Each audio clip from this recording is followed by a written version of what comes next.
तक नहीं लगाया।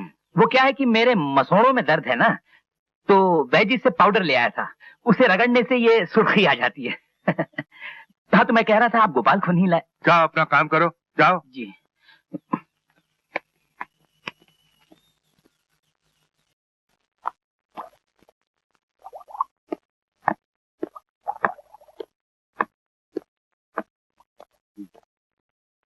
नमस्ते मालिक। मुनीम जी, क्या बात है? चोपड़ा लाया हूँ, जरा पिछले महीने का हिसाब देख लीजिए। रखो, देख लेंगे। कुछ पूछना हो तो बाद में बुला लीजिएगा। बुला लेंगे। अरे माँ, कहाँ जा रही हो? मोहल्ले के बच्चों के साथ लंगड़ी खेलने। हाँ? तो फिर लंगड़ी खेलने के लिए इस पोटली की क्या जरूरत है? चुप, तेरे बाबू का खाना लेकर जा रही हूँ। तू अब खाना लेके जाएगी?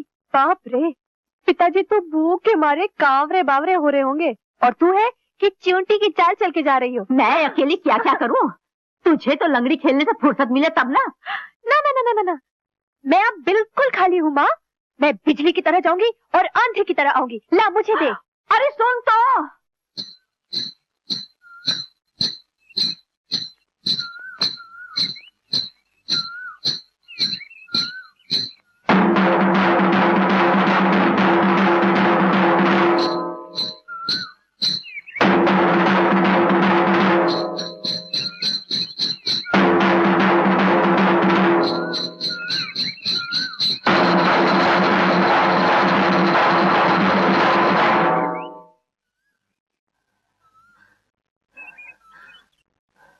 ये कोई महाजन का ठिया है या फिर हमने भिकमंगों की बेटियों की शादी करने का ठेका ले रखा है?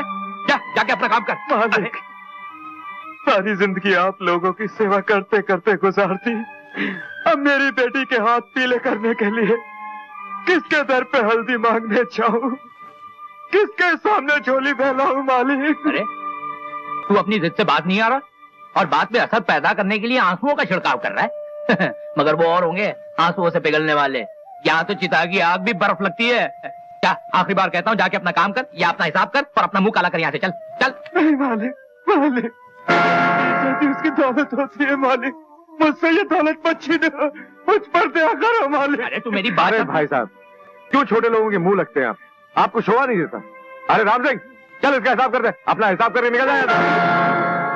मालिक मुझ पर दया करो मालिक। तू ऐसे नहीं मानेगा। नहीं मैं लुट जाऊंगा। चाचा उठो चाचा। नहीं, भगवान ने 4 पैसे क्या दे दिए, गरीबों को जूतियों में तोड़ने लगे। इस बेचारे की बेटी की शादी है और आप लोग इनकी मदद करने के बजाय उल्टा इन्हें नौकरी से निकाल रहे हैं। अरे रहम और दया नाम की कोई चीज है कि नहीं आप लोगों के दिल में? माला, पागल हो गई है क्या? तू बीच में क्यों पड़ रही है? चल इधर। बापू आप चुप रहिए, यहाँ सब खड़े जुल्म होते देख रहे हैं। किसी के मुंह में जबान भी नहीं कि जुल्म का जवाब दे सके। माला, जब मैं कह रहा हूँ तो बीच में मत बोल। क्यों चुप रहूं बापू? क्या शंकर चाचा हम लोगों के कुछ नहीं लगते? क्या आप सब लोग मजदूरों की बिरादरी नहीं है? माला, भगवान के वास्ते तू। अरे भगवान का वास्ता मुझे क्यों दे रहे हो? भगवान का वास्ता दो इनको, जो बेसहारा लोगों को अन्याय की लाठी से हाँकते रहते हैं। क्या बात है बेटी? मैं बताती हूँ मालिक काका, शंकर चाचा की बेटी का ब्याह है जिसके लिए वो 1000 रुपए कर्ज मांग रहे थे और छोटे मालिक इनकार कर रहे हैं। ठीक ही तो कर रहे हैं। हम लोग रुपयों का लेन देन का धंधा नहीं करते, क्यों मनोहर? जी बाबूजी। लेकिन शंकर चाचा ने तो जिंदगी भर आपके यहाँ नौकरी की है। जो नौकरी जिंदगी भर की है उसकी तनख्वाह वो जिंदगी भर पाता रहा है। मालिक काका, भगवान ने आपको इतना धन दिया है, उसके मुकाबले 1000 रुपए की हैसियत ही क्या है? जैसे कि जब एक चिड़िया पानी से भरे घड़े में से चोंच मारकर एक बूंद पानी ले जाए तो उस एक बूंद के निकल जाने से घड़ा खाली तो नहीं हो जाता मालिक काका? हमारे पास जो धन है वो दुनिया की बेटियों की शादी में लुटाने के लिए नहीं है। ओह, तो आपकी नजर में भी इंसान से पैसों की ज्यादा कीमत है। कोई बात नहीं मालिक काका, फिर आप एक मेहरबानी करेंगे। मेरे बापू आपके यहाँ नौकरी करते हैं, बरसों से हर महीने अपने तनख्वाह का आधा हिस्सा आपके पास कटवाकर जमा करते रहे हैं। आप उसमें से 1000 रुपए निकालकर शंकर चाचा को दे दीजिए। ये रुपए किशनलाल ने तेरी शादी के लिए जमा किए।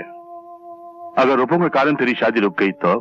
मुझे अपनी शादी की कोई परवाह नहीं, मगर शंकर चाचा की बेटी का ब्याह नहीं रुकना चाहिए।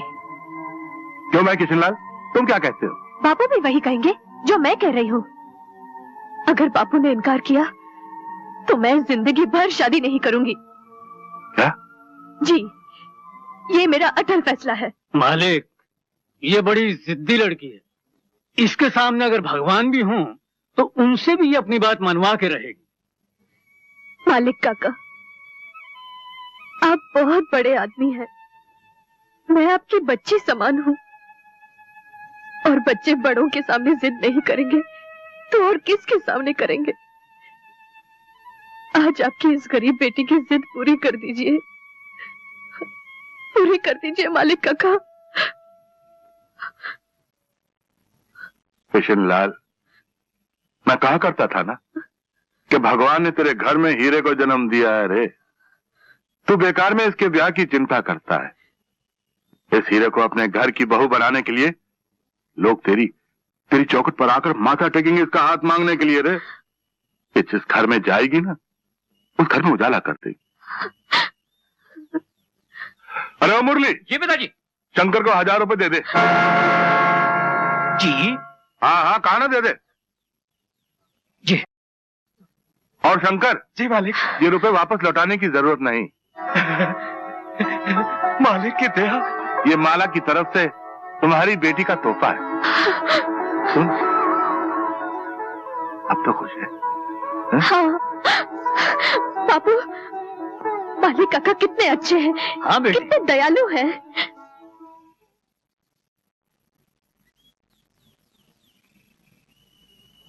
मालिक, मालिक, ये क्या अनर्थ किया आपने। मुझ गरीब को 30 साल की वफादारी का ये सिला दिया। ये कागज के टुकड़े देकर मुझे अपनी सरपरस्ती से अलग कर दिया।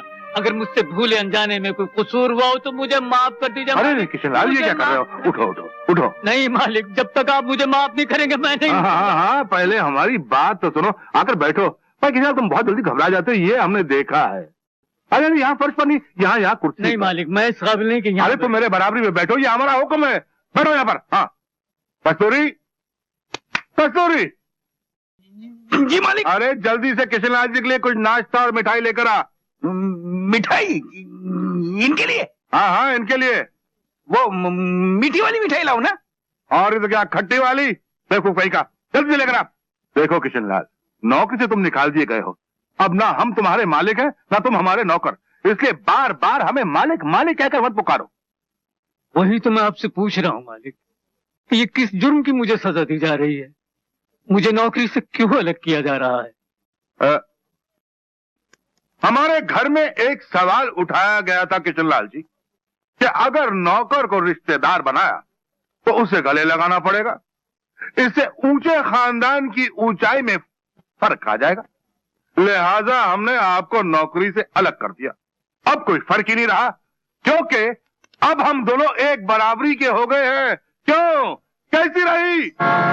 किशनलाल जी, सबसे पहले मैं आपके सामने अपनी झोली फैलाकर भीख मांगना चाहता हूं। जी? मुझसे? हाँ किशनलाल जी, मुझे आपसे वही अनमोल हीरा चाहिए जिसके बारे में मैंने कहा था कि जिस घर में जाएगी उजाला कर देगी। मुझे अपने बेटे गोपाल के लिए आपकी बेटी माला चाहिए किशनलाल जी। जी आप क्या कह रहे हैं? हे भगवान, मैं कुछ सपना तो नहीं देख रहा? नहीं किशनलाल जी, मेरी तरफ से नहीं ठाकुर साहब, आज नहीं हजूर, आप लोगों की मेहरबानियों की वजह से ही तो मैं पन्ने खान बना हूँ। और फिर ये शादी किसी और की नहीं, छोटे मालिक की है। और हजूर ये बिटिया के लिए। इसकी क्या जरूरत है? आपकी बेटी जैसी है, इसके लिए आपका आशीर्वाद काफी है। नहीं मालिक, ये कोई तोहफा नहीं, गरीब का आशीर्वाद ही है। ना कहकर मेरा दिल मत तोड़िए, ले लीजिए हजूर। लीजिए। बनने नहीं शुक्रिया। आओ गले मिल लो। वाह, अल्लाह तो आपकी उम्र दराज करे। आना।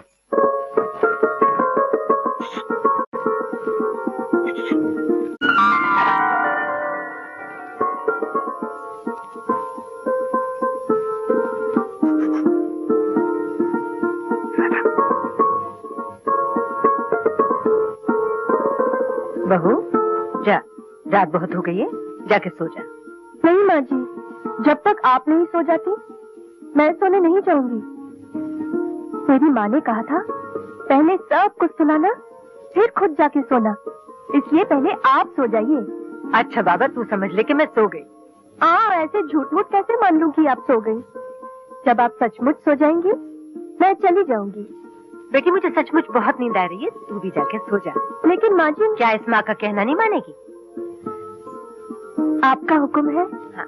तो मैं जाती हूँ। जी बेटे।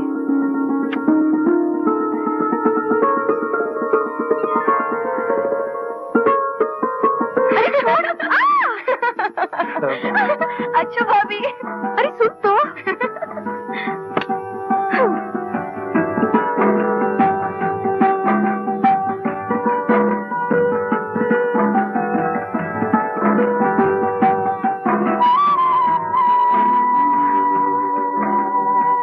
इतनी देर किधर थी? क्रिकेट मैच देख रही थी?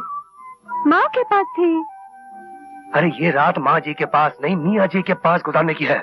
मेरी माँ ने कहा था पहले सासू माँ को सुलाना फिर खुद जाके सोना। बस इतना ही बताया था, और कुछ नहीं बताया तुझे? नहीं। नहीं? अरे ये नहीं बताया कि जाते ही अपने पति के सीने से लग जाना? अरे यार, आज हमारी सुहाग रात है। हाँ। तो अब तो का तो इस दुनिया में कोई जवाब नहीं। सुहाग रात वो होती है जो पति पत्नी के जीवन में सिर्फ एक बार आती है, समझी कि नहीं? लंगड़ी खेलना मालूम है? रस्सी कूदना मालूम है? हाँ। नाचना गाना मालूम है? हाँ। लेकिन सुहाग रात क्या होती है ये नहीं मालूम। ढपले की पगली, आज की रात पति पत्नी का मिलन होता है, एक दूसरे से मिलकर एक हो जाते हैं। वो कैसे? वो कैसे? वो ऐसे। फिर वही हरकत। 50 बार मैंने कहा तुमसे ऐसी हरकत मत किया करो। अरे बाबा, मैं तुम्हें बता रहा था कि पति पत्नी एक दूसरे से मिलकर एक कैसे होते हैं। तो फिर मुंह से बताओ ना, हाथ लगाने की क्या जरूरत है? अरे कैसी खामड़ लड़की है ये। अरे मुंह से बताने की बात नहीं है ये। अच्छा, हाँ। तो फिर कैसे बताने की बात है? ऐसे चिपक के हो। फिर वही, जाओ, मुझे नहीं मिलकर एक होना। तुम्हारे बाबा का राज है, ऐसे कैसे एक नहीं होना? इतना पैसा खर्चा किया, ढोल ताशा बजाया, हजारों लोगों को खाना खिलाया, सिर्फ एक होने के लिए, और तुम इनकार कर रही हो? वाह जी वाह, कोई जबरदस्ती है क्या? हाँ हाँ, जबरदस्ती है, बिल्कुल क्यों, जबरदस्ती क्यों? है। वो इसलिए कि मैं तुम्हारा पति हूँ। तो कर लो जबरदस्ती, मैं भी जोर जोर से चिल्लाऊंगी, सारा घर यहाँ इकट्ठा कर लूंगी। हाँ। चिल्लाओ, जोर जोर से चिल्लाओ, जोर जोर से चिल्लाओ, क्योंकि यहाँ कोई नहीं आने वाला तुम्हारी मदद के लिए, क्योंकि आज की रात तुम्हारी आवाज सुनकर कोई नहीं आएगा, क्योंकि आज हमारी रात है। देखो मैं सचमुच चिल्ला दूंगी। देखो और मैं कह देती हूँ। चुप चुप करती है, चुप। मैं तो मजाक कर रहा था। अच्छा जा, छोड़ दिया, जा सो जा, लगो कर, कभी नहीं आऊंगा तेरे पास। कटी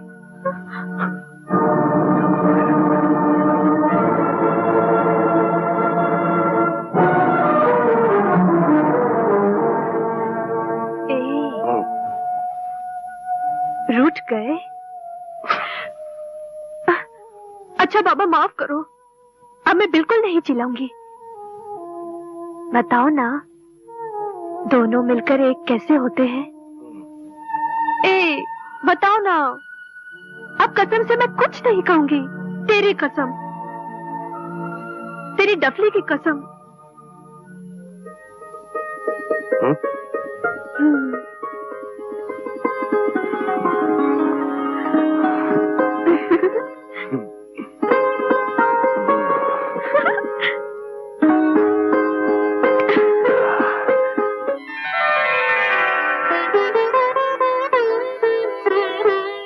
नमस्ते जेठ जी। चाय पीती रहो। नमस्ते बड़ी जी। राहुल बेटे, ओ राहुल बेटे, अभी तक उठे नहीं? चलो जल्दी से मुंह हाथ धो लो, रसोई में तुम्हारे लिए दूध रखा है, चलो उठो।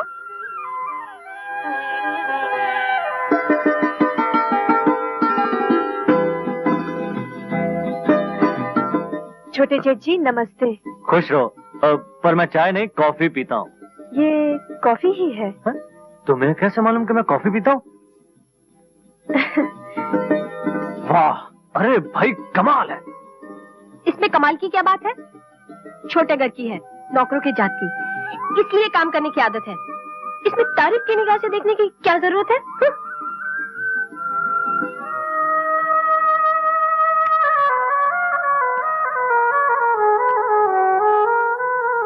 माँ जी उठिए।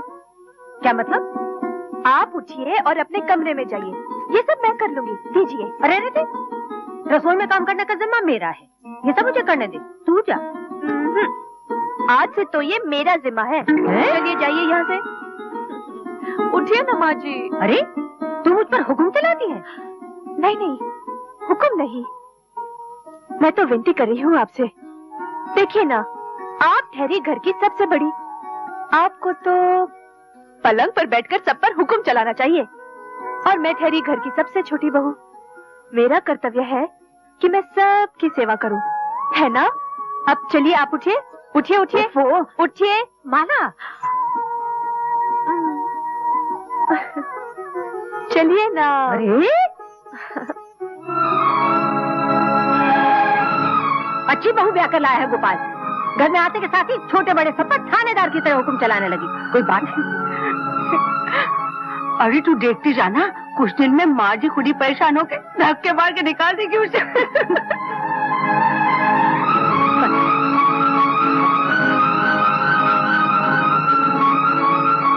कमाल है, अजीब लड़की है। ऐसी लड़की तो पहले कभी नहीं देखी। क्यों, क्या हुआ? क्यों अकेली बड़बड़ा रही हो? विश्वास नहीं आ रहा है इसीलिए बड़बड़ा रही हूँ। किस बात पे विश्वास नहीं आ रहा? ये कैसी बहू ले आए हैं आप? इससे पहले इस घर में 3 बहुएं आई, लेकिन लगता है ये तो आसमान से उतर के आई है। क्यों, क्या हुआ? कोई बात कह दी उसने? मुझसे बात क्या कहेगी? कुछ काम ही नहीं करने देती। सब्जी काटने लगी तो हाथ से छीन ली, चाय बनाने लगी तो बनाने नहीं दी। पहली बार पता चला कि बहू क्या होती है। अच्छा, जरा हम भी सुने, बहू क्या होती है? बहू अगर चाहे तो घर को स्वर्ग बना सकती है, और चाहे तो नर्क। ये माला तो अच्छाइयों प्यार के मोतियों की बनी माला है। तुम सच कह रही हो। ऐसा लगता है कि हमने पिछले जन्म में जरूर कुछ पुण्य किए होंगे, जिसके बदले में भगवान ने हमें माला जैसी बहू भेज दी है। बिल्कुल। घर की सारी काया को बदल के रख दिया उसने। बस अब एक ही चिंता है। क्या? पुष्पा के हाथ पीले हो जाए, उसका ब्याह हो जाए, हमारी सारी